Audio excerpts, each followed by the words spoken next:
तो ध्यान लगाए सत्य ज्ञानी हे बाबा मोरे ध्यान लगाए सत्य ज्ञानी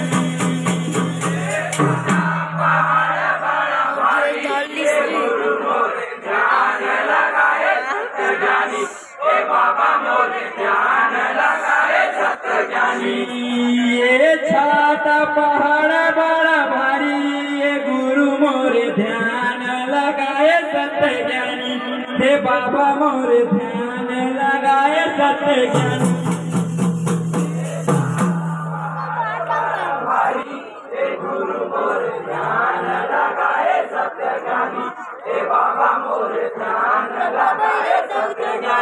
ये गुरु मोरे ध्यान लगाए सत्य ज्ञानी हे बाबा मोरे ध्यान लगाए सत्य ज्ञानी